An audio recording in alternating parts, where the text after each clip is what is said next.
Bueno, hola, buenas tardes. Vamos a iniciar y vamos a iniciar con esta charla, vamos a continuar con este ciclo de charlas organizadas por Rosario en Acción, por Sinergia y por Buenos Aires 3.0.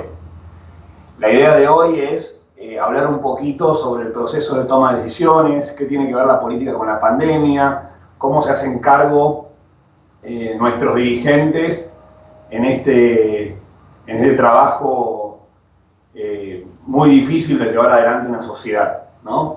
Vamos a ir viendo ciertos puntos y también les voy a proporcionar algunos esquemas, algunas herramientas como para que ustedes puedan hacerlo en cualquier momento de su vida, en cualquier organización a la que pertenezcan, puedan aplicar esas herramientas y mejorar ese proceso de toma de decisiones que es muchas veces dejado de lado, pero es de radical importancia para una situación, un contexto de crisis. Vamos a empezar. Les voy a poner la presentación.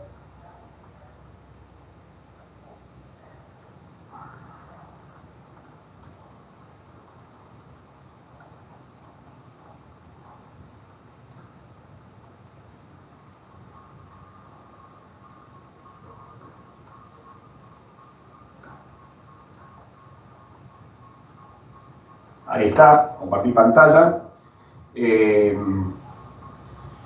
Y bueno, la idea es ir guiándonos con una presentación, que por acá está.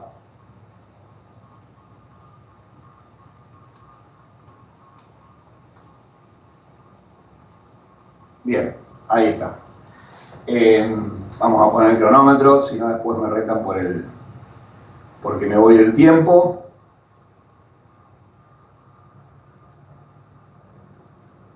Cronómetro. Bien.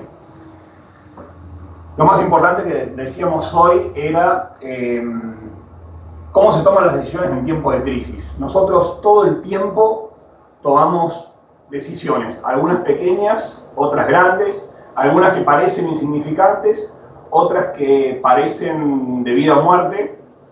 Y bien, lo hacemos muchas veces de manera instintiva. O sea, vamos por un lado, vamos para el otro. A veces, yo me acuerdo con mis amigos en el secundario, decían, bueno, poner los pros y los contras, dónde querés estudiar, qué querés estudiar. Bueno, poner los pros y los contras y ahí sumás, restás y salís, ¿no? Bien, hay procesos, hay formas, hay metodología para poder hacer esto y es muy importante que cada vez mayor cantidad de gente la pueda conocer. Vamos a hablar de algunos conceptos. Uno es el concepto de crisis, que es muy importante tener en cuenta para la charla y para poder reflexionar todo esto que vamos a ver. La crisis, dice la Real Academia Española, que es un cambio profundo y de consecuencias importantes en un proceso o una situación, o en la manera en que estos procesos o situaciones son apreciados, ¿no? A ver, lo que tenemos que tener en cuenta es lo que está subrayado o resaltado en azul. Cambio profundo. Una crisis implica un cambio profundo y ese cambio tiene consecuencias importantes. No es cualquier cosa. Una crisis no es cualquier cosa. No es que un día me siento más o menos, no es que un día me demoré más en un proyecto en el trabajo, o no pude estudiar la unidad de la materia que quería estudiar. No es eso. La crisis es un cambio profundo y que ese cambio conlleva consecuencias importantes. ¿En dónde se dan esas consecuencias importantes? En el proceso o situación. Vamos a poner el proceso y situación de nuestro país muy rápidamente. Nuestro país vivía una situación muy particular de crisis económica, a la cual ya estamos medianamente acostumbrados, ¿no? Había salido una elección del año pasado, a fines del año pasado, había pasado por un verano demasiado tranquilo, excepto por la cuestión económica que iba trayendo algunas noticias, pero había pasado un verano medianamente tranquilo y ese era el proceso que iba llevando, un proceso de inicio de gobierno, en lo político, en lo económico con los traspiés de siempre, pero iba adelante, y en la vida social a lo que estamos acostumbrados, ¿no? Ese era el proceso. Y la situación, si queremos verlo del lado de la situación era esa, era un país con un gobierno nuevo, con gente que muchas veces después de una elección, sea quien sea el elegido, muchas veces la gente dice, bueno, vamos a parar la pelota y esperemos a ver qué pasa un poquito más adelante, démosle algún tiempo de gracia al nuevo presidente, al nuevo gobierno, etcétera, etcétera. Y esa era nuestra situación en ese momento. Ese era nuestro proceso cotidiano del país. Entra el tema del coronavirus, del COVID-19, y esa situación y ese proceso cambian. Existe un cambio profundo y de consecuencias importantes. Los cambios ya los vimos, los estamos viendo. Las consecuencias importantes, algunas las estamos viendo y otras las vamos a ver, todavía no las vemos, las podemos llegar a dimensionar, pero posiblemente las veamos de acá un poco más adelante. Bien, por el otro lado, lo importante de entender el concepto de decisión, ¿sí? Muchas veces no lo tenemos tan a la mano, por más que tomemos decisiones todos nuestros días. El concepto de decisión, dice la Real Academia Española, es una determinación, resolución que se toma o se da en una cosa dudosa. Y acá empieza un poco a desarrollarse este tema. La decisión, entonces, es una determinación, es una resolución, es llegar a una conclusión, ¿sí? Y eso se toma sobre alguna cosa dudosa. O sea, es tratar de terminar por medio de esa toma de decisiones con esa cosa dudosa. Y la palabra dudosa nos hace referencia a la incertidumbre, aquello que nosotros no manejamos a nivel personal y a nivel también social, laboral, económico, político, etc. Bien. Entonces, nosotros cuando tomamos decisiones tenemos que tratar de pasar de la incertidumbre al riesgo, ¿no? La incertidumbre, que es lo dudoso, eso que hablábamos recién, una cosa dudosa. Nosotros cuando tomamos la determinación tratamos de llevar esa cosa dudosa, eso que está en el ámbito de la incertidumbre, a una cosa más certera, más conocida. Y es ahí donde este gráfico que vemos acá nos demuestra muy sintéticamente cómo debo pasar de la incertidumbre, que es algo que creo que va a venir, pero no sé si va a venir, creo que va a venir de determinada manera, pero no sé si va a venir de esa manera, creo que me va a influir de determinada manera, pero no estoy seguro. Entonces, nosotros tenemos que pasar desde el ámbito de lo desconocido al ámbito de lo conocido. Y cuando hago ese paso de la incertidumbre a lo conocido, aparecen los riesgos. Perfecto. Ya no es incertidumbre, ya es riesgo. ¿Puede pasar? Sí. ¿Puede no pasar? También. Si pasa, ¿qué hago? Si pasa, ¿cómo reacciono? Si llega a darse de determinada manera, ¿cómo hago para enfrentarlo? ¿Cómo hago para que me afecte menos? Bien.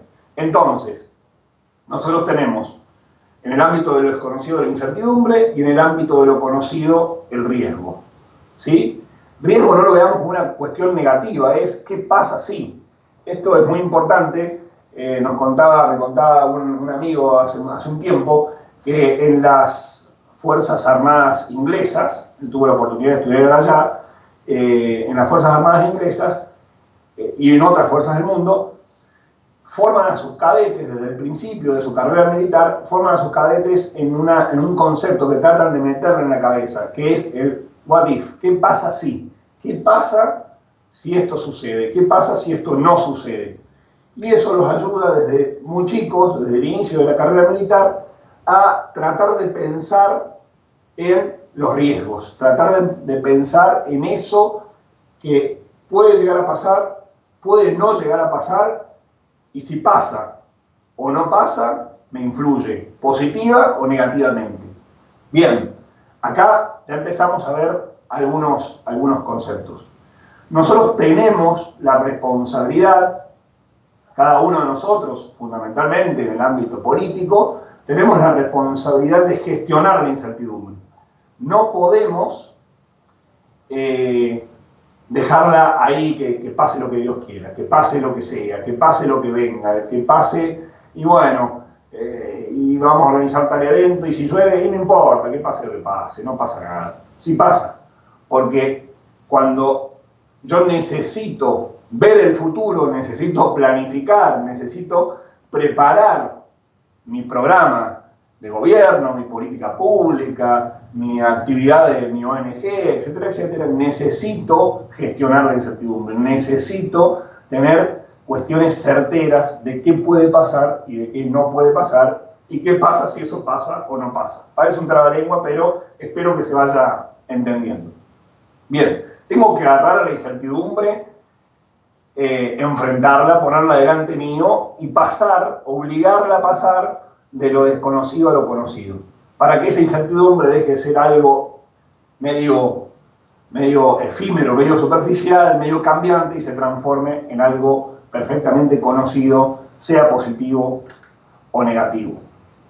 Bien, acá yo hablaba recién de ver el futuro. Necesitamos ver el futuro. No podemos vivir siempre en la incertidumbre. No podemos vivir siempre de vamos a ver qué pasa. Necesitamos ver el futuro. ¿Y cómo se analiza el futuro? No vamos a entrar, no vamos a ahondar hoy demasiado en esto, pero sí es muy importante tenerlo en cuenta. Hay material de esto, si quiere después les puedo acercar a los mails con los cuales se registraron. El análisis de escenario. Nosotros necesitamos ver el futuro, necesitamos mirar un poquito más allá para poder justamente prepararnos y poder cumplir los planes que tenemos en cualquier nivel. Para eso existe el análisis de escenarios. ¿Qué implica rápidamente el análisis de escenarios? Es ver las posibilidades que pueden ocurrir al futuro con una situación determinada. Ver lo que puede ocurrir a futuro con una situación determinada. Esto implica que yo tengo que hacer el esfuerzo de analizar los datos de la actualidad, analizar los datos reales de la actualidad, lo que me toca hoy, lo que puedo conocer, lo que lo tengo en la incertidumbre, pasarlo a lo conocido, tengo que analizar eso y tratar de proyectar qué va a pasar con esa situación.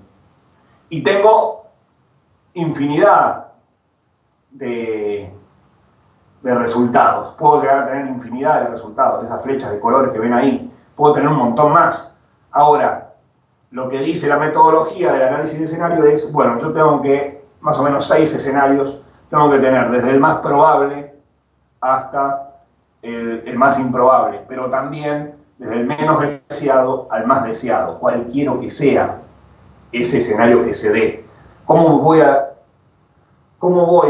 yo con mi organización, sea política, sea del tercer sector, una ONG, sea un grupo de estudio en el colegio, en la universidad o en el colegio secundario, sea lo que sea, cualquier grupo que sea, cómo voy a hacer para influir en ese futuro que puedo llegar a ver por medio del análisis del escenario y cómo voy a influir de manera determinante para que ese futuro sea más parecido a lo que yo quiero que sea.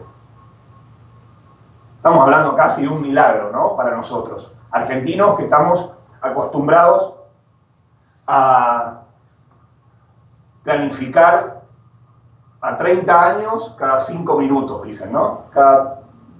Planificamos a 30 años, un plan a 30 años, pero cada 5 minutos lo vamos modificando. Eso es imposible, ¿no? Parece un milagro, decía este análisis de escenario. Sin embargo, hay metodología, hay un montón de material para formarse en este sentido y es muy importante hacerlo. Bien, venimos al coronavirus. Se desata la crisis y vamos a ir de lo intelectual, de lo teórico a lo práctico, vamos a tratar de ir, o de lo teórico a lo pragmático, y vamos a tratar de poner algunos ejemplos. Se desata la crisis, la Argentina empieza, todos los países del mundo, todas las personas, casi todas las personas empiezan a analizar el escenario y decir, bueno, a ver qué va a pasar, cómo puede ser. Nosotros, los responsables, digamos, de la Argentina, analizaron el escenario y dijeron, bueno, no, es muy lejos, China, acá no va a llegar, posiblemente no llegue, va a llegar más tarde, no nos preocupemos. Sin embargo, el día a día iba haciendo que esos escenarios que eran poco probables o lejanamente probables se iban acercando. Entonces, se empieza a analizar, bueno, ¿qué hacemos? ¿Qué tenemos? ¿A dónde nos puede llevar? Y empezamos a mirar a otros que son parecidos a nosotros y que están pasando lo mismo que nosotros. En este momento, la crisis del coronavirus es mundial, entonces es fácil ver en macro, pero es muy difícil ver, bueno, a ver, ¿cuál es el parecido a mí? ¿Cómo puedo hacer para que no me pase lo que le pasó a este, que es muy parecido a mí? ¿Parecido en qué? En la cantidad de contagiados, en la población, en la cantidad de población, en la dispersión de la población, en la edad de la población, en un montón de cosas, en mi sistema de salud, en un montón de factores que van a influir en este escenario futuro que se pueda llegar a dar. Bien, hago ese análisis, tengo que ver el futuro, qué puede llegar a pasar, y tengo que empezar a proyectar. Bueno, si me pasa a mí, si nos pasa a nosotros en Argentina esta situación, ¿cómo estamos a nivel poblacional? ¿Cómo estamos a nivel edad poblacional? ¿Cómo estamos a nivel sistema de salud? Etcétera, etcétera.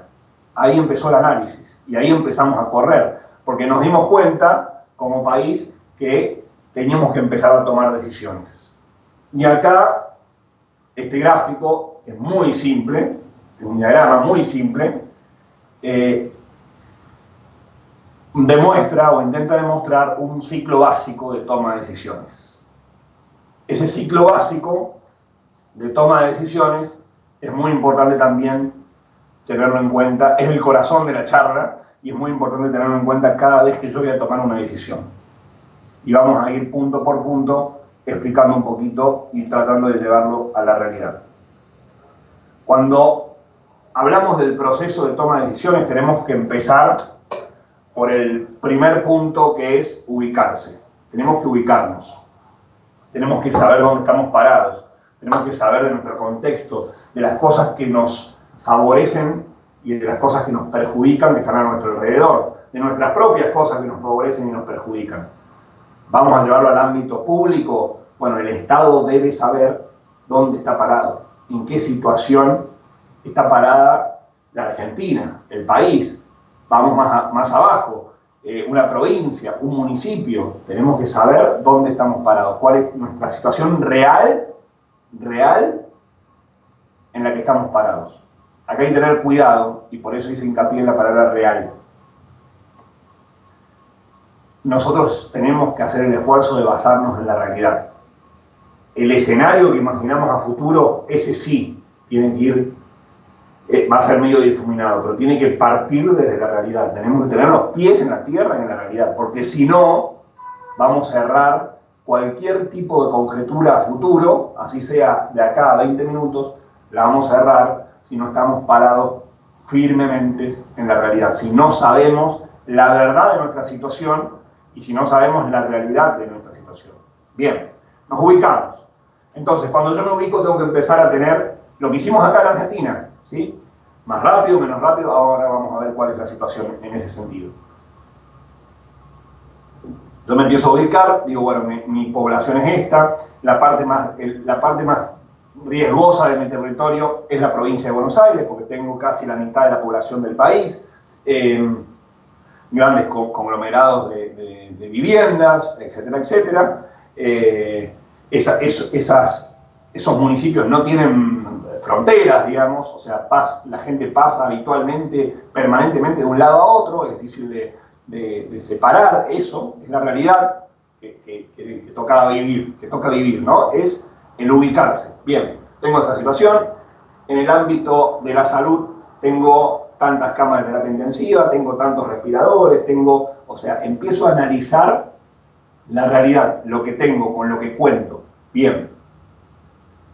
¿Solamente en lo poblacional y en salud? No.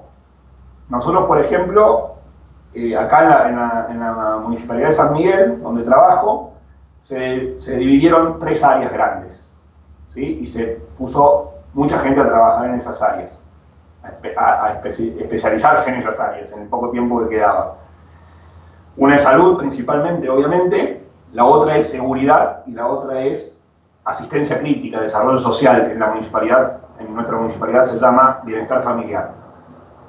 Estar cerca de la gente, en el caso de la cuarentena, para poder solventar ese sueldo que en muchísimos casos no iba a entrar más a la casa, esa comida que no iba a estar más de un día para el otro. Eso en el área de bienestar familiar decíamos. En el área de seguridad, poder controlar el ejercicio de la cuarentena, digamos que se respete la cuarentena. Y en el ámbito de la salud, por supuesto, atender específicamente a los pacientes. Perfecto. Y estos van los tres encadenados. Porque si la gente no puede resolver su problema de supervivencia, digamos, alimentaria, posiblemente se transforme, si mucha gente no puede sobrevivir a eso, posiblemente eso se transforme en un problema de seguridad.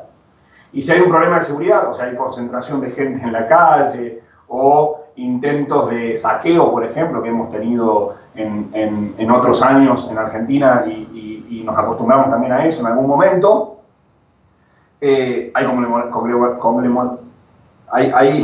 perdón, disculpen, estoy con varias cosas acá sobre la mesa, conmemoración de gente y, por lo tanto, puede haber contagios y eso repercute en el ámbito de la salud. Bien, todo esto va encadenado, como decíamos. Si bien otras partes no dejaron de funcionar, otras áreas del municipio no dejaron de funcionar, es muy importante entender que se hace foco en estas tres: salud, seguridad y bienestar familiar. Perfecto. Bien. Cuando nosotros nos ubicamos, dijimos, bueno, acá esta es nuestra realidad. En el sistema de salud, compartimentamos la realidad y dijimos, bueno, en el sistema de salud pasa esto, en el sistema de seguridad pasa esto y en el sistema de bienestar familiar pasa esto. Perfecto. Y ahí vamos a enfocarnos y a trabajar. Y ahí se empieza a planificar. A partir del conocimiento de la realidad, de mi ubicación dentro de esa realidad, tengo que empezar a planificar. Planifico, analizo los escenarios y empiezo a planificar cómo voy a incidir para que se logre para favorecer que se logre un escenario y para tratar de que no se logre el otro, ¿no? Empiezo a planificar. Y una vez que empiezo a planificar y tengo el plan realizado, debo llevar esa planificación a la acción, concretar las actividades que surjan de la planificación. Después, obviamente, una vez realizadas esas actividades, tengo que evaluar. ¿Por qué? Porque si las hice bien, las hice mal o no las hice, no importa. Eso me ubica en un lugar distinto. Por lo tanto, tengo que volver a ubicarme. Por ejemplo, vamos a poner un ejemplo que no es dato de la realidad, sino sirve como ejemplo nada más.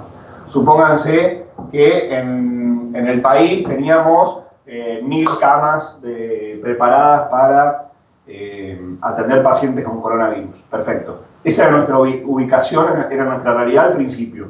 Nosotros planificamos que esa era una situación y que teníamos que cambiarla, planificamos las compras, planificamos la capacitación de los médicos y enfermeros, de los especialistas, planificamos esto, aquello y aquello y aquello. Perfecto. Empezamos a ejecutar. Se empezó a ejecutar las capacitaciones, se empezaron a ejecutar las compras, bla, bla, bla. Termino eso, evalúo. Bueno, pude comprar tantas camas, pude capacitar a tantos especialistas, bla, bla, bla, bla. Perfecto, estoy parado del otro lado. Por lo tanto, tengo que volver a ubicarme para ver la situación actual y volver a planear y ejecutar y evaluar. Por eso este ciclo no termina nunca, ¿no? Y es el ciclo que tienen todas las organizaciones en su corazón. Llevar adelante este ciclo es la vida de toda organización. Bien, hasta ahí llegamos. Ahora, supónganse que tenemos esto decía en toda organización, puede ser una organización de índole militar, puede ser una organización política, puede ser una organización universitaria, puede ser una organización como la de ustedes, ONGs, el tercer sector, etcétera, etcétera. Perfecto. Cuando dos realidades se enfrentan, ¿sí? Puede ser en el ámbito militar, dos ejércitos se enfrentan, o en el ámbito que estamos pasando ahora, en la crisis que estamos pasando ahora, el organismo público se enfrenta con la enfermedad, esto que oímos hablar en todo el mundo, el enemigo invisible, bueno, etcétera, etcétera. Bien, se enfrenta. Cada uno tiene este ciclo de decisión. ¿Quién gana? ¿Quién estaría más cerca de ganar? ¿El que hace qué con este ciclo de decisión? El que achica el círculo. El que logra ubicarse, planear, ejecutar, evaluar y volver a ubicarse más rápido que el otro. Ese es el que gana la ventaja estratégica, ¿no? Entonces, si yo tardo, tengo una crisis de una pandemia y tardo un año en ubicarme, después tranquilamente empiezo a planificar, de las 100 cosas que planifiqué y tengo que ejecutar, ejecuto 3 y después voy viendo cómo hago las otras y voy adelantando, algunas sí, otras no, y no llego nunca a evaluar y no me vuelvo a ubicar nunca, evidentemente la pandemia me pasa por encima, ¿no? Entonces, la organización que tenga el ciclo de decisión más chico, ese circulito más chico, o el que lo haga más rápido, mejor dicho, se puede representar como el círculo más chico, pero el que lo haga más rápido en el tiempo, y mejor obviamente, es el que tiene la ventaja estratégica, poder decirlo así, cuando se enfrentan dos realidades, ¿no? Bien, vamos a continuar. Creo que vamos a volver a ese diagrama. Sé que tenemos algunos segundos de delay por lo que me dijeron los chicos, que es normal eso, así que bueno, vamos a tratar de hacerlo lo más ordenado posible. Bien, llegar al futuro. ¿Cómo hacemos una vez que analizamos los escenarios? ¿Cómo hacemos una vez que queremos empezar a tomar decisiones? Bien, tenemos que hacer el plan. Tenemos que diagramar el plan. Y el plan muchas veces nos parece algo imposible, nos lo presentan como algo muy difícil, que hay que analizar y hay que perder tiempo. Perder tiempo es una forma de decir, ¿no? Algunos consideran que planificar es perder tiempo. Sin embargo, es ganar seguridad, ganar certeza ante la incertidumbre del futuro, ¿no? Entonces, bien. A ver, ¿qué es un plan? Es un modelo sistemático que se elabora antes de realizar la acción. Antes de realizar la acción, no podemos ir planificando mientras vamos ejecutando, ya lo vimos en el diagrama anterior, con el objetivo de dirigirla y encauzarla. No, la acción no va para cualquier lado, va hacia el escenario que yo quiero lograr en el futuro, ¿no? Tenía 1000 camas, por lo tanto toda mi acción debe ser ordenada por medio del plan, ¿sí? Dirigida y encauzada por medio del plan, para lograr tener las 1000, 2000, 2500 camas más que me había propuesto, que necesito. Ese dibujito que puse ahí es para darnos cuenta que el plan es una sucesión de pasos, con fechas, con un inicio y un fin, y no es nada más que eso. No hay gran ciencia en un plan.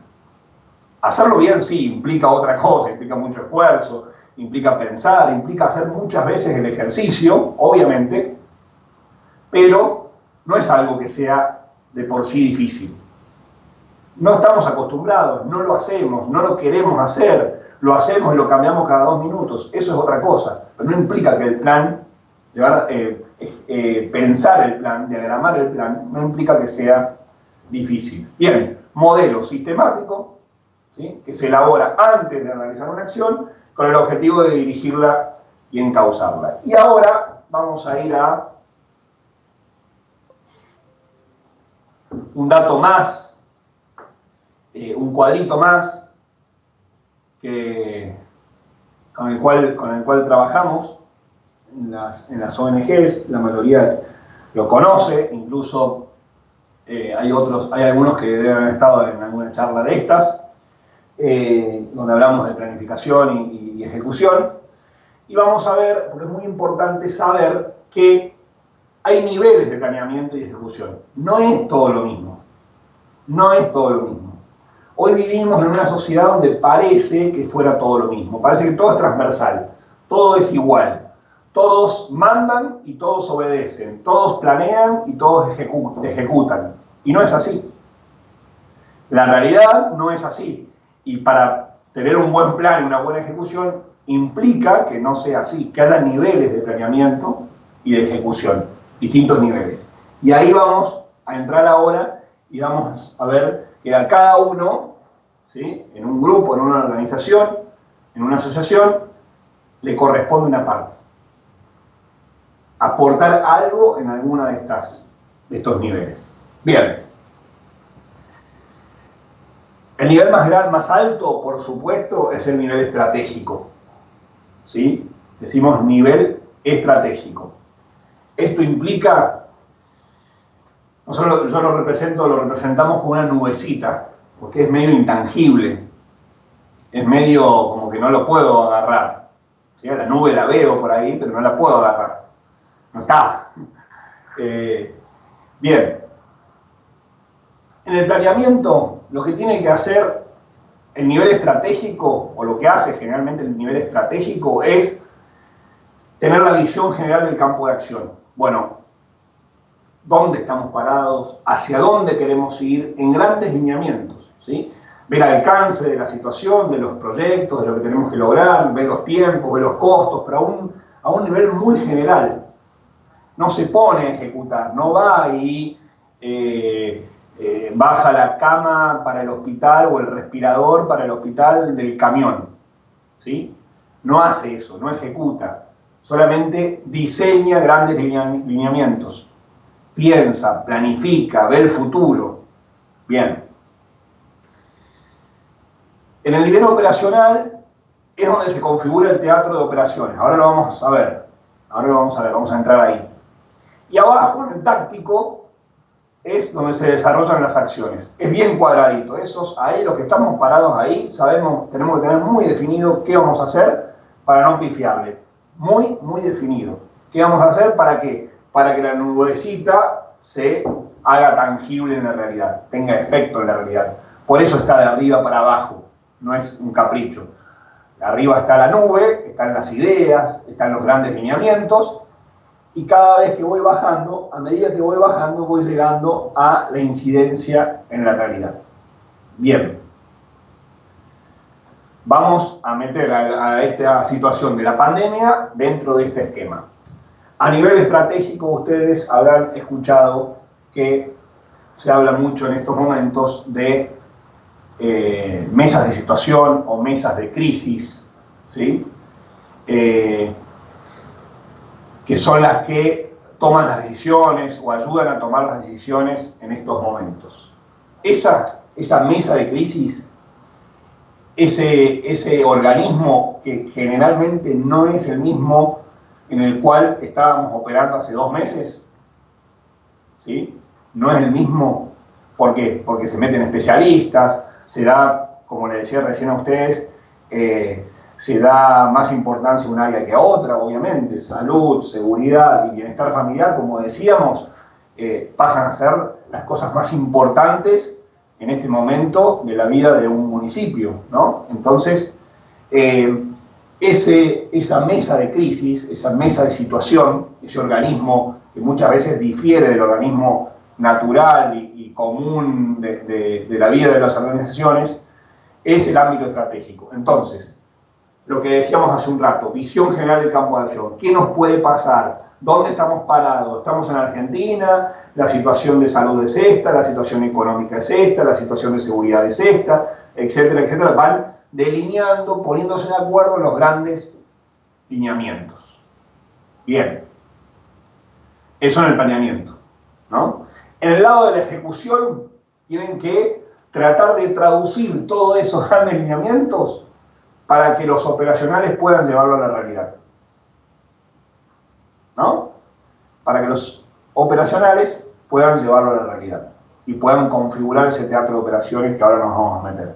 Entonces, en el ámbito de planeamiento, pensar, idear, empezar a evaluar, analizar la situación, etcétera, etcétera, para generar los grandes lineamientos. Y esos grandes lineamientos, a la hora de la ejecución, tienen que saber comunicarlos para que al eslabón de abajo, digamos, al eslabón operacional, para que puedan crear el teatro de operaciones y facilite que esas grandes ideas, esos grandes lineamientos, se traduzcan en acciones concretas. Bien, vamos al segundo, el operacional.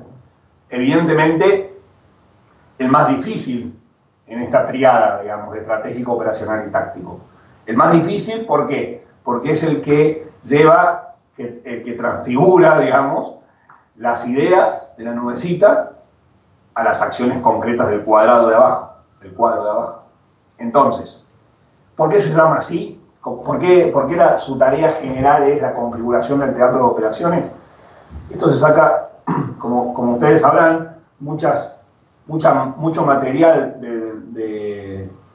de las licenciaturas en el estudio, de la administración, digamos, se sacan de las empresas, lo sacaron desde el ámbito militar, se alimentaron desde ahí con la teoría del principio. Entonces, ¿por qué se dice se configura el teatro de operaciones? ¿Por qué? Porque uno tiene que dar la batalla en un campo favorable a él, ¿no? Cada uno tiene que dar la batalla en el campo favorable a uno, ¿no? Entonces, si nosotros queremos que la pandemia no nos pase por arriba, lo que tenemos que hacer es, con los grandes lineamientos, conformar un teatro de operaciones. A ver, ¿cómo quiero que esté la situación dada para yo poder enfrentar esta situación? Bien, necesito que la gente no esté en la calle. Perfecto, cuarentena. Necesito que el hospital o los hospitales tengan más capacidad de atención de estos pacientes específicos. Perfecto, se compran camas. Necesito que las familias no pasen hambre. Perfecto, hago un plan. Y esas decisiones van configurando el teatro de operaciones. El ejemplo más palpable para entender esto es el de la película 300. ¿Sí? Leónidas, que comanda el ejército de los espartanos, que eran luchadores desde el nacimiento, digamos, estaban creados para eso, criados también para eso. A él se le plantea una lucha desigual contra un imperio que venía avanzando y arrasando con todo. Bien, si lo hubiese librado en campo abierto a esa batalla tan desigual, los hubiesen literalmente pasado por arriba, ¿no? O ni siquiera por el costado, ni peleamos, vamos por el costado y ustedes no nos pueden alcanzar, son 300 y nosotros somos miles. Bien, entonces, ¿cómo arma el teatro de operaciones Leónidas, que era el líder de ese grupo de 300? Lo mete mete todo su ejército, toda su fuerza, la mete en una endija entre dos sierras, entre dos piedras, ¿sí? Y ahí dice, este es el teatro de operaciones que yo quiero montar y donde yo quiero dar la lucha. ¿Por qué? Porque todo el ejército gigante que venía al frente se tenía que achicar para pasar por ese pasillo estrecho. Y ahí estaban los 300, que en ese lugar los 300 parecían 2 millones, y los grandes, el gran ejército que enfrentaban, se tenía que achicar al número de los 300, ¿no? Eso es una configuración del teatro de operaciones. Poner las condiciones para afrontar una crisis. Entonces, vamos de nuevo a lo que nos compete, a la crisis que estamos viviendo. Los operacionales son los de mandos medios que tienen que configurar el teatro de operaciones. Tienen que hacer que, por ejemplo, la mercadería llegue lo más fácil posible, lo más rápido posible y lo más fácil posible a las casas para ayudar a esas familias. Tienen que hacer que las compras se den lo más rápido posible y lo mejor posible y al menor precio posible para que lleguen los respiradores y las camas equipadas a los hospitales. Tienen que hacer que la seguridad se desarrolle de la mejor manera posible para que la gente no salga de su casa. O si sale, poder aconsejarle que vuelva a su casa y avisarle que estamos en pandemia.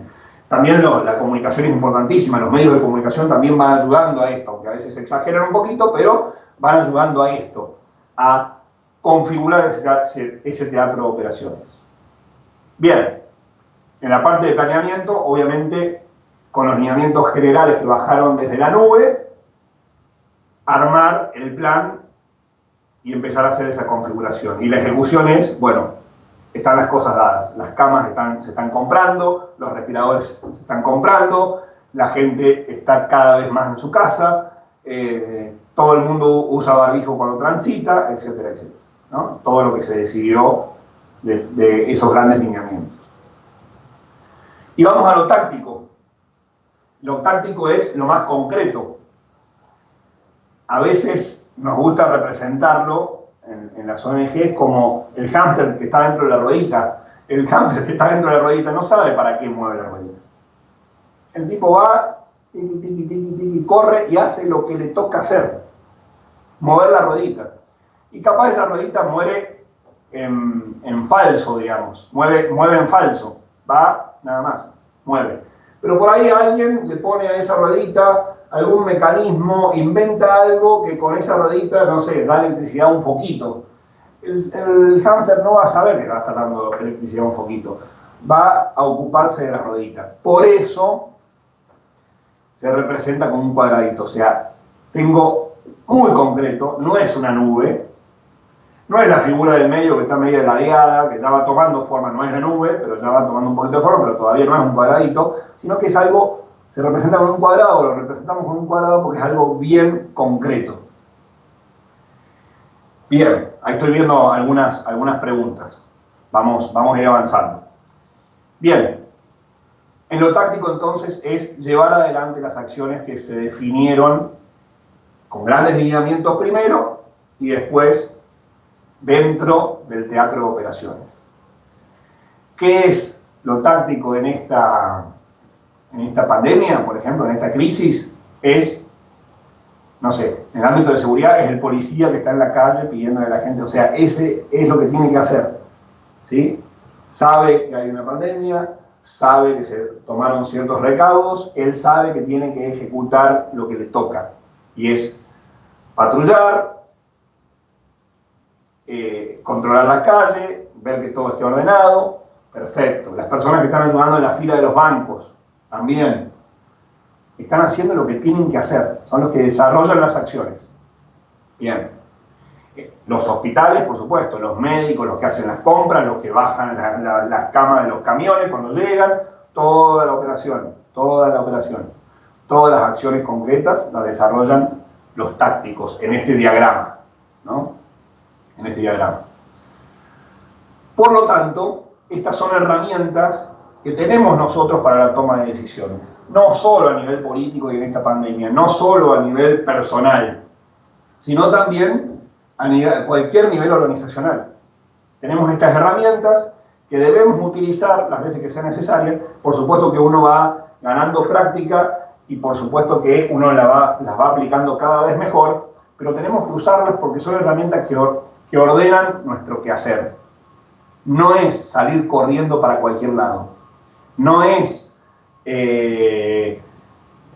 diseminar información falsa por cualquier lado. No es, o sea, todo va acompañado. Todo tiene que estar en un plan, en este plan, dividido por niveles, para que no corran como en el primario, que corren todos los niños, corríamos atrás de la pelota en el primario, ¿no? Después cuando uno empieza a aprender a jugar al fútbol, lo poco que sabe, empieza a cumplir su función. Perfecto. Si tengo que defender, defiendo. Si tengo que atajar, atajo. Si tengo que ser delantero, soy delantero. Tengo que hacer goles. Y si estoy en el medio campo, tendré que marcar y crear juego. Perfecto. Pero al principio no lo sabemos. Entonces, para que no seamos niños de primaria corriendo atrás de una pelota, tenemos que aplicar estas herramientas que son muy básicas, como se habrán dado cuenta, son muy básicas, pero que sirven para ordenar nuestro análisis de escenario, para ordenar nuestra visión de futuro, para ordenar nuestros planes y para ordenar el desarrollo de esos planes y la ejecución de esos planes. Bien, a ver, todo esto es una ciencia extraordinaria que uno podría estudiar años, y de hecho hay gente que estudia años estas cuestiones, y son muy importantes para justamente esto, poder ordenar la toma de decisiones, que es lo más importante. ¿Por qué es lo más importante? Porque si nadie toma decisiones, las cosas no pasan. Nosotros decimos en la escuela de líderes que queremos hacer que las cosas sucedan, que los líderes son los que hacen que las cosas sucedan, sean reales, ¿no? Que pasen. Bien. Ahora, ¿cómo pasan las cosas? Tomando decisiones. ¿Cómo pasan las cosas? Tomando decisiones. ¿Cómo suceden las cosas? Tomando decisiones. No queda otra. Y hoy estamos en una cultura, ¿sí?, general, donde no queremos tomar decisiones. ¿Se acuerdan la definición de decisión que habíamos visto antes? Voy a releerla. Determinación, resolución que se toma o se da en una cosa dudosa. Hoy no queremos determinar nada. No queremos resolver nada, tomar resoluciones, mejor dicho, sobre nada. ¿Por qué?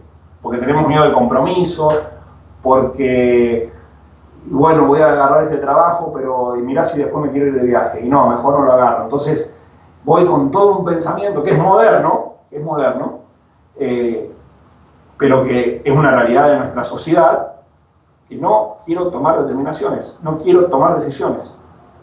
Y muchas veces pasa que las personas que están en lugares determinados y tienen que tomar decisiones, no les queda otra que tomar decisiones. Y si esos no toman decisiones,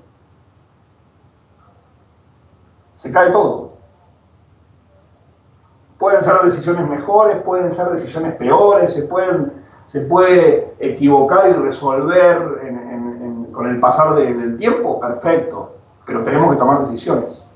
Si no, estamos como en un barco a la deriva, donde no tenemos ni timón, ni vela, ni nada que nos saque del mar, de la profundidad, ¿no? Entonces, nuestra sociedad es proclive, ¿sí?, se inclina a no tomar decisiones, a no tomar resoluciones. Todo es, bueno, vamos a ver qué pasa, no sé qué.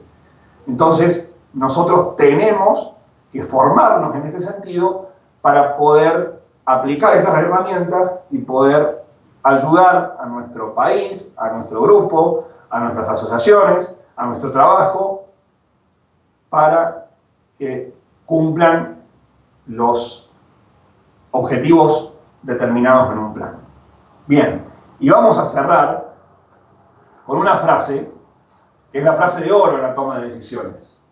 Vamos a leerla y vamos a explicar un poquito, ya van 45 minutos, vamos a leerla y vamos a explicarla un poquito. Dicen, las grandes decisiones hay que tomarlas al paso y hay que cumplirlas al vuelo. ¿Qué significa esto? Podríamos decir, las decisiones en general hay que tomarlas al paso, hay que ubicarse, hay que planear, ¿sí? Hay que empezar a llevar todo preparado para la ejecución. Y la ejecución hay que hacerlo lo más rápido posible. Por eso, las grandes decisiones hay que tomarlas al paso, con el conocimiento de la realidad, bajo la virtud de la prudencia, con la determinación, ¿sí?, que da el conocimiento de la realidad, y hay que cumplirlas al vuelo. Hay que planificarlas, ser lento si se quiere, invertir tiempo en la planificación, para cuando llegue el momento de la ejecución, la podamos ejecutar lo más rápido posible. Porque si no, corremos el riesgo de no hacerlo nunca. Nos pasamos la vida planeando. Nos pasamos la vida planeando 30 años y cambiamos las cosas cada 5 minutos. ¿Por qué? Porque nunca pasamos a la ejecución. Nunca pasamos a las actividades concretas. Nos quedamos en lo estratégico. Nos encanta la palabra estratégico, ¿no? Y nos quedamos allá arriba. Y nos quedamos en la nube. Y nuestra vida es una nube, nuestras sociedades son una nube y nuestro entorno son una nube. Nuestra realidad es una nube, ¿sí?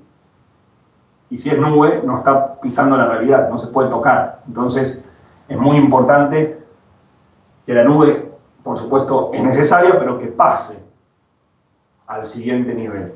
Bien, las grandes decisiones hay que tomarlas al paso y cumplirlas al vuelo. Tomarlas lentamente, planificando y haciendo todo lo que tenemos que hacer y cumplirlas lo más rápido posible para que no corran el riesgo de no realizarse nunca. Bien, voy a sacar el PowerPoint y voy a poner la cámara, a ver si podemos, para ver si de esta manera ustedes me ven y podemos ir a las preguntas. Acá no sé cómo vamos a hacer el tema de las preguntas, Franco, porque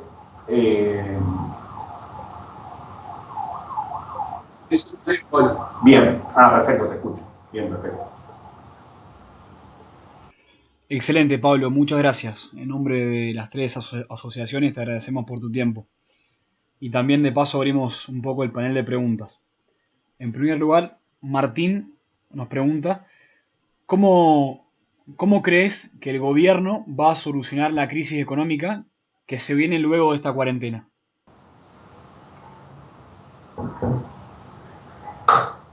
Eso va a tener que contestarlo vos, Martín. No, es una situación muy grave, porque es un escenario que se da sobre otro escenario, es una realidad que se da sobre otra realidad, que es la realidad de la crisis económica que la nombramos al principio. Y lo que está pasando hoy es que se sumaron nuevos pobres, por decirlo de alguna forma, ¿no? Entre comillas. Personas que hace un mes tenían un sueldo, trabajaban, por ahí tenían un ingreso diario, porque ejercían algún oficio, eran herreros, eran albañiles, eran carpinteros, eran mecánicos de auto, y hace exactamente un mes y unos días, esa plata no entró más. Y es muy difícil, porque esto no va a pasar cuando termine la cuarentena, inmediatamente después que termine la cuarentena. Les cuento brevemente un caso uno de los varios casos. Estoy colaborando en esta situación de crisis en la parte de bienestar familiar, para que le llegue mercadería a las personas que no pueden adquirirla, ¿no? Los casos más graves, obviamente, son estos que le estaba diciendo, porque la otra gente que ya accedía a los planes, estaba en el sistema, digamos, figuraba en el sistema, digamos, y le llegaba la asignación universal por hijo. Por supuesto que eso ahora no alcanza para nada, pero ya estaba dentro de un sistema. Estas personas que hablábamos, que por ahí son herreros, son albañiles, muchos no recibieron nunca esos beneficios de la asignación universal por hijo, de todos los beneficios que hay, de la tarjeta alimentaria, etcétera, etcétera, y hoy están en cero. Y me llamaba un hombre el otro día y me decía, mira, Pablo, vos vas a venir a mi casa a traerme mercadería y tengo una Hilux en la puerta, pero no puedo. Yo laburaba muy bien laburaba. El año pasado me compré la Hilux, soy herrero, me dijo, pero no puedo, porque no entró más. Ya pasaron 20 días, era en ese momento. Entonces, y el problema va a ser que cuando se destrabe la cuarentena, digamos que podamos volver todos la gente pueda volver a su trabajo, no se va a levantar esto. Porque el que tenía encargada la reja con el herrero, que posiblemente ya las terminó, el herrero lo va a llamar y le va a decir, bueno, ya tengo tu trabajo terminado. Y el tipo le va a decir, y bueno, pará, en 2 meses hablamos, porque no tengo plata ahora para pagarte la reja que tenía la plata que tenía antes para pagarte la reja. O sea, va a ser una situación, el coletazo va a ser muy fuerte, digamos. Y es muy difícil. Escuchaba ayer, no me acuerdo quién era, pero en los medios decían, Jorge Asís creo que es, un analista político, el que está en Animales Sueltos a veces, decía, la provincia de Buenos Aires se ha convertido en un gran merendero, ¿no? Y sí, porque la situación es muy compleja. Encima tenemos el tema de la deuda, tenemos el tema, o sea, un escenario anterior se nos sumó, un escenario grave anterior, se nos sumó un escenario de pandemia con todo lo que eso implica. La respuesta no te la puedo dar, pero ni a palos, Martín. Habrá que solucionarlo, como lo decía el ministro el otro día.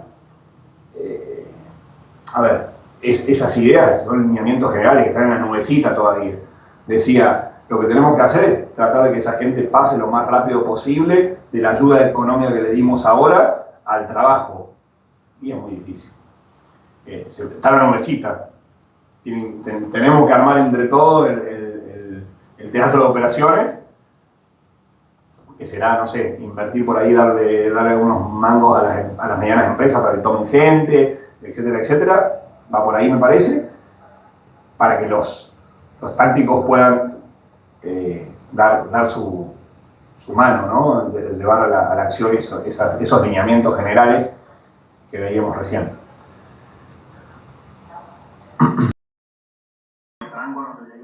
Perfecto, Pablo. Acá Josefina pregunta, teniendo en cuenta los lineamientos de esta charla y demás, ¿se podría decir que el actual gobierno no está llevando a cabo un buen planeamiento y una buena toma de decisiones de la situación? Mira, Josefina, no es tan tajante. Si bien nosotros trabajamos en esta charla y generalmente uno trabaja en lo teórico con esquemas, no es tan tajante, no es sí, no. Empezó más o menos, te diría, con el ministro de Salud diciendo que no iba a llegar la pandemia en Argentina, o iba a tardar un montón en llegar, porque estaba en China y China era lejos, y no había tanta conexión de vuelos y de turismo, etc. Empezó muy mal, de más o menos a mal, digamos, más para el lado del mal, y después se empezaron a tomar decisiones, y las decisiones llevaron a mejorar eso. ¿Sí? Se tomó la decisión de la cuarentena. ¿Se acuerdan? Se tomó la decisión al principio, habían dicho, bueno, el fútbol va a seguir, porque si no los argentinos en su casa sin fútbol se van a volver locos. Bueno, tuvieron que ir para atrás con esa decisión y volver a tomar otra determinación.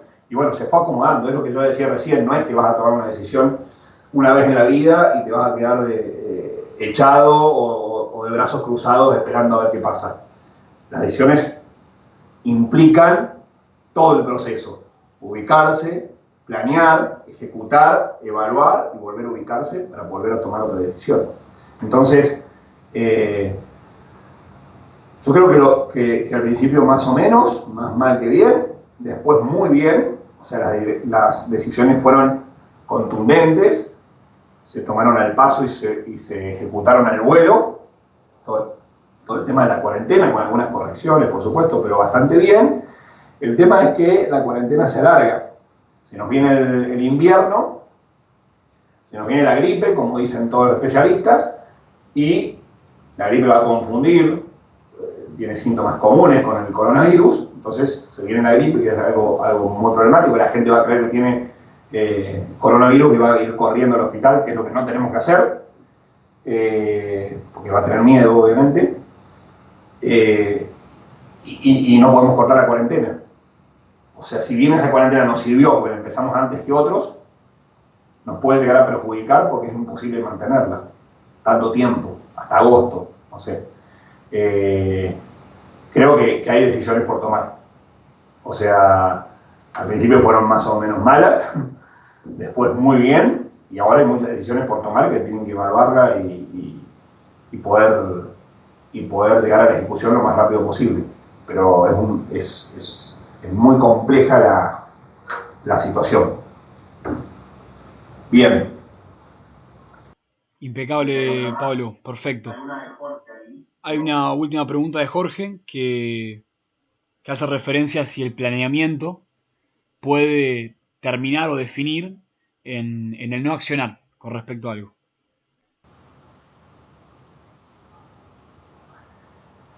Bien, Jorge. A ver. Por supuesto, porque el ejercicio, la planeación o el planeamiento es el ejercicio de la virtud de la prudencia.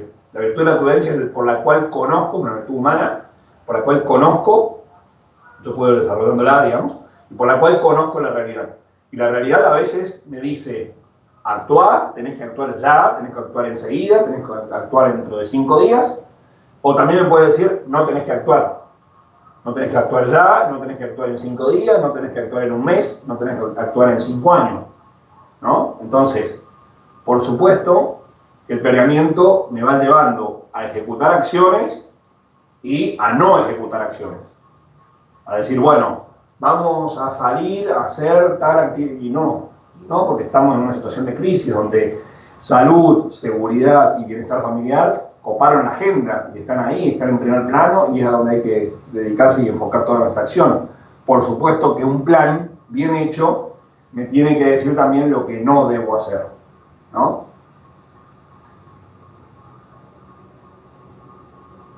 Buenísimo, Pablo. Tenemos acá una última pregunta nuevamente de Martín, que, que nos manda a través del chat si esta solución próxima, ¿no es cierto?, a este problema depende del gobierno o de los ciudadanos. Él plantea que de los dos lados se debería trabajar de manera conjunta para que el país pueda sobrellevar esta futura crisis.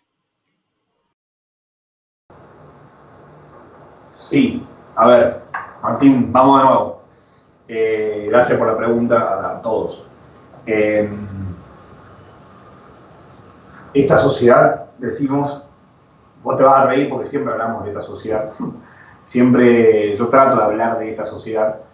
Esta sociedad, decíamos, que tiene una característica que no estamos acostumbrados a tomar determinaciones, a tomar decisiones. Por otro lado, otra característica que tiene esta sociedad es que es individualista. Eso viene de un proceso histórico, de unas ideas que son el liberalismo. Dice, bueno, yo me salvo solo, yo estoy solito, y si yo hago bien, suficiente, y si yo hago mal, ya está, pero soy yo, ¿no? Me perjudico o me beneficio, pero soy yo. Eso es muy errático, ¿sí? Considero que es muy errático, porque el ser humano es un animal social por naturaleza, somos sociales por naturaleza.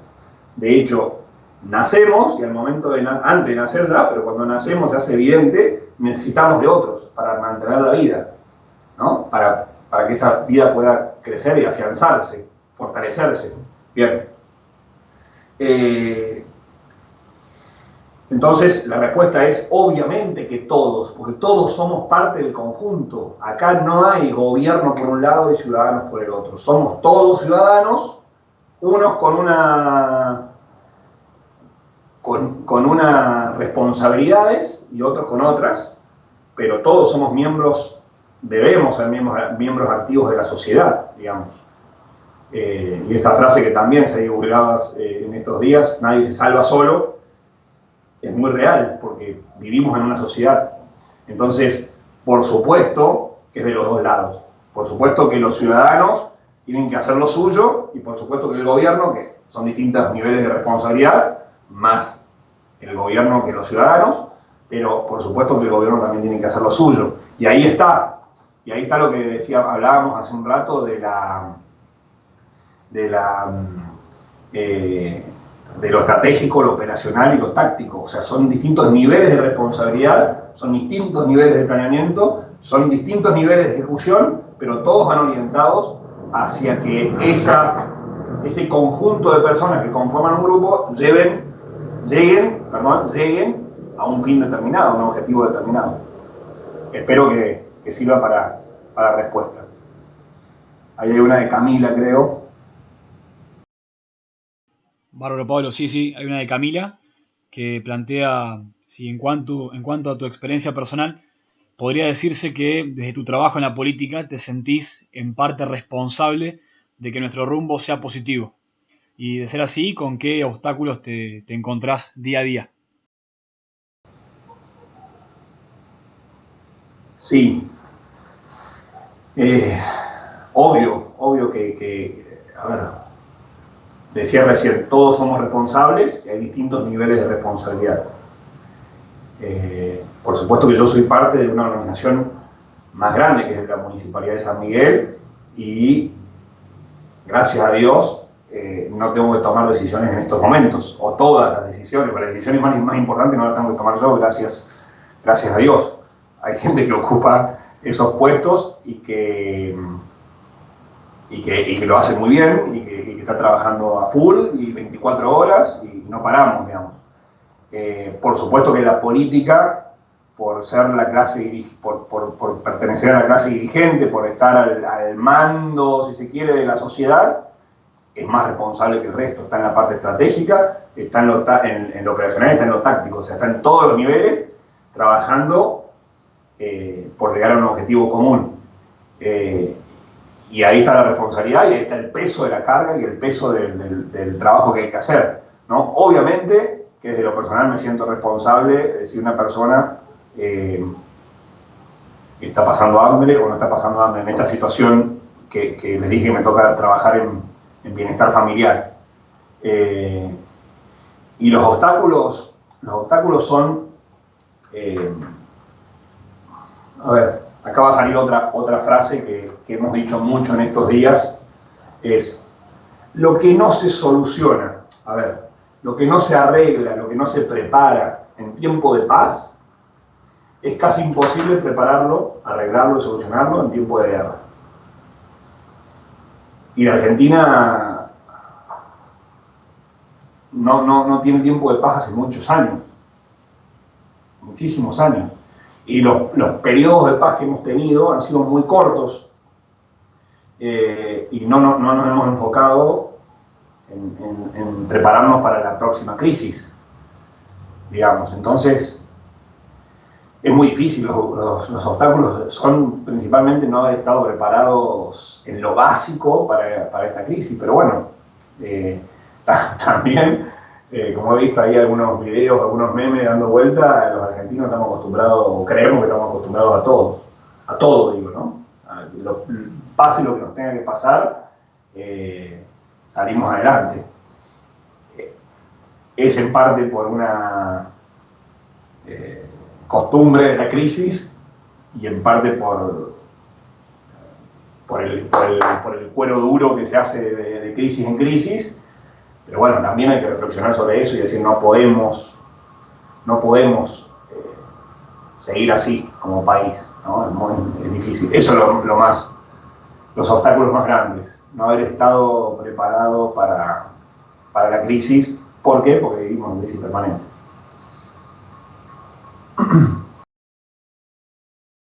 Pablo, si te parece, para cerrar, una pregunta de Candela, que dice, ¿cómo podrían colaborar los civiles en la resolución de esta crisis, tanto antes como después de la cuarentena y la pandemia?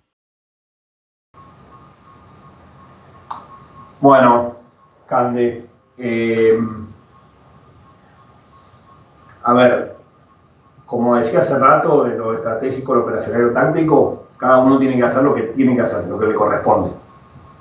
A veces nos toca quedarnos en casa y tratar de pasarla lo mejor posible ahí y de poder ir avanzando en las cosas que tengo importantes en mi vida, en mi desarrollo, la facultad, la cursada online, etcétera, etcétera, ¿no? El trabajo home office, los que puedan, los que lo hacen.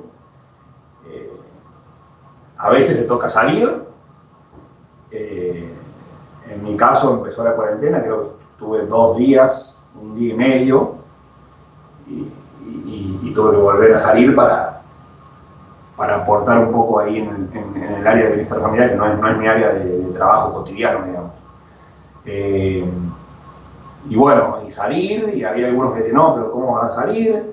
¿Tenés hijos? Y bueno, y hay que salir. Y tenés que cumplir tu deber ahí, y también otros tendrán que cumplir su deber en su casa, digamos, y haciendo lo que tienen que hacer, cada uno haciendo lo que tiene que hacer. Y por otro lado, después de otra cosa durante la cuarentena, esto que están haciendo ustedes, de poder utilizar los medios tecnológicos para poder formar a la gente, difundir información, reflexionar sobre algunos temas, está buenísimo. O sea, hay que aprovecharlo, aprovechar que la mayoría de la gente está en su casa y tiene algún tiempo libre como para dedicarse a esto. Me parece que está espectacular ese aporte. Después hay otros voluntariados, hay gente que está haciendo barbijos, hay voluntariados que van a ordenar, hay voluntarios que van a ordenar las filas de los bancos, los días que hay pagos. Bueno, hay un montón de cosas para hacer. Hay que tratar de tener un poco de paciencia, porque la estructura que estaba trabajando hasta este momento, tanto en todos los gobiernos, digamos, en el gobierno en todos los niveles, no es la misma de hace un mes. Hace un mes que no es la misma. Entonces, Se está reconfigurando todo el trabajo y hay áreas que no pueden trabajar. Por lo tanto, hay que buscarle tareas y que se incorporen a nuevas tareas, ¿no? Es compleja la situación. Por eso hay un montón de voluntarios, pero se los trata de administrar de a poco para darles un trabajo concreto. Bien, y después de la pandemia tendremos que ver cómo nos vamos reacomodando, ¿no? Cómo empiezan cómo empezamos a retomar la actividad normal. Va a ser complejo. Pero bueno, ahí estamos. Que sirvan las herramientas para poder pensar un poquito y sobre todo para apoyarnos en ellas al momento de tomar decisiones. Buenísimo, Pablo. Muchas gracias por tu tiempo. Sabemos que estás muy atareado y sin embargo te brindaste a darnos esta conferencia de manera virtual. Así que muchas gracias por ese lado. También en nombre de Sinergia, de Buenos Aires 3.0 y de Rosario en Acción les agradecemos a todos los que se sumaron a esta iniciativa virtual y también nos estaremos encontrando de manera virtual en las redes y los arengamos a estar atentos a estos próximos días, que muy probablemente también sigamos con este tipo de iniciativas. Así que muchas gracias a todos y nos seguiremos viendo. Hasta luego. Gracias.